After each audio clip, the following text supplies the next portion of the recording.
Okay.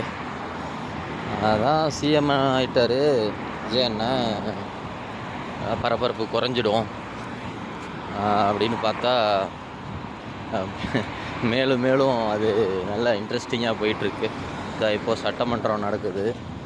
அது என்ன ஆச்சரியமான விஷயம் எனக்குன்னா, நம்ம இப்போது பார்க்குறோம், ஓகே லைவு ஊரில் இங்கே இருக்க மலேசியா தமிழர்கள் அவங்க முதற்கொண்டு டெய்லியும் அப்டேட் என்ன அப்படின்னு கேட்டு தெரிஞ்சுக்கிறாங்க. அவங்க பார்க்குறாங்க ஃப்ரீ டைமில். நாங்கள் வேலை செஞ்சுக்கிட்டே சட்டமன்றம் லைவ்லாம் பார்த்துக்கிட்டு இருக்கோண்ணே அப்படின்றாங்க. அதான் ரொம்ப ஆச்சரியமாக இருக்குது.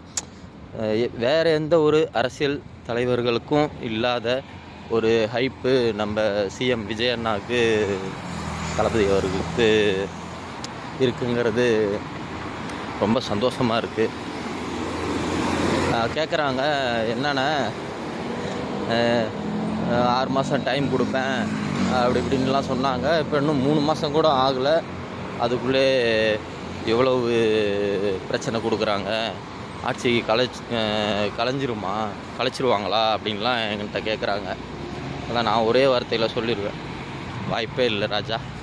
நம்ம சீமானண்ணன் சொல்கிற மாதிரி சொல்லிவிட்டு, இன்னும் எத்தனை விஜய் அண்ணன் இருக்கிற வரைக்கும் அவர் தான் நிரந்தர சிஎம்ன்ட்டு சொல்லுவேன் அவங்க கேட்குறவங்கள்ட்ட.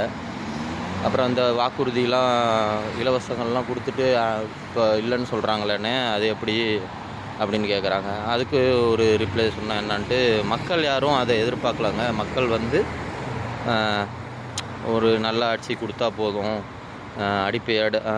பேசிக் திங்ஸ் அடிப்படையான விஷயத்தை அவங்களுக்கு செஞ்சால் போதும் அப்படின்னு தான் மக்கள் எதிர்பார்க்குறாங்க. அந்த இலவசங்கள்லாம் இப்போ மக்கள்லாம் தெளிவாயிட்டாங்க. அவங்க ரொம்ப அதை தாண்டி யோசிக்க ஆரம்பிச்சிட்டாங்க. ஸோ விஜய் அண்ணாவில் மட்டும்தான் இது செய்ய முடியும் அப்படின்னு நம்புகிறாங்க.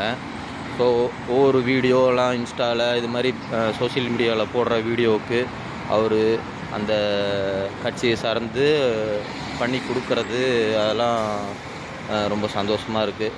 அப்படியே போகணும்,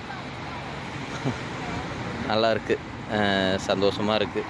ஸோ இங்கே முதற்கொண்டு அந்த சட்டமன்றம் அவர் பண்ணுற விஷயங்கள் எல்லாமே இங்கே நல்ல உற்று கவனிச்சிக்கிட்டு இருக்கிறத பார்ப்போம் அடுத்த வீடியோவில்.